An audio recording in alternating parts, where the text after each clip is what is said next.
To when you get a character like Benoit, like was all of that on the page, or did you want to kind of add more things to it as you were kind of coming up with the character? I did add things, but it was on the page. It was there. It was clear to me from the beginning, and I kind of.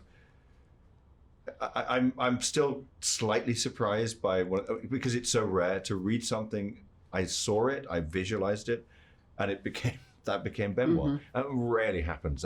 You always go through sort of like all these kind of different things, and finally you settle on something. But that Benoit was there from the beginning, and that was down to Rian's writing.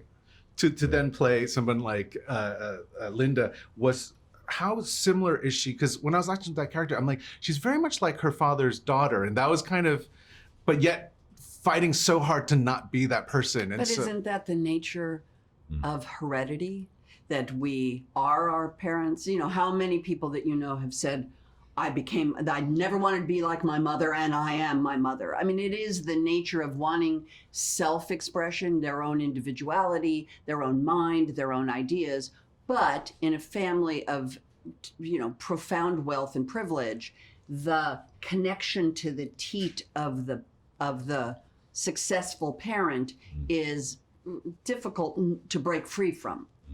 To then have a character like Marta, who, whether she wants to or not, turns into your Watson of sorts. You know, like what was it like to kind of have that character kind of integrated into this plot line? Well, first of all, I mean, Marta is sort of central to this piece because without her, we don't have a grounding. We don't have a kind of something that the movie is based in reality. Everything's quite heightened. Everything's sort of in this sort of. And Marta's story is massively important for the movie to hold together. It's very funny, but it's funny because her story is so real, I think.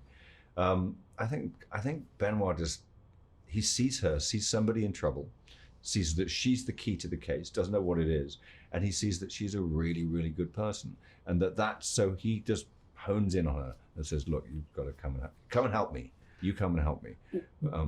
He doesn't know what the deal is. When money gets involved, we get to see the true colors of a lot of these family members. And so at the same time, this film then is able to talk about social, you know, like structure in terms of like class and how does that kind of play into this film? Can you describe, you know, what we end up kind of seeing in the end? So not unlike, you know, the family in that's running our country today, families have opposite opinions. In this movie, there are plenty of areas where both sides of the divide and the argument will feel supported and heard, which is, you know, a movie like this, you could slant it a certain way, and then the other side of the aisle would feel slighted. There is red meat, there is blue meat, people throw it at each other in equal amounts, and in the middle of all of this food fight is Marta, who is at the center of the immigration debate.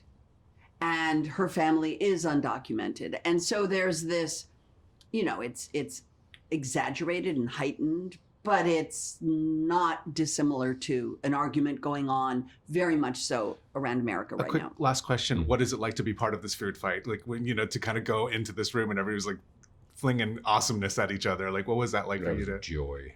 Joyful. Absolute joy. Yeah, just to get the chance It's to funny. Yeah. At the end of the day, this is a big comedy. Like it's got big laughs and that was important. Now you heard something. Tell me everything. Did you just Google that? I did just Google that. Something's afoot with this whole affair.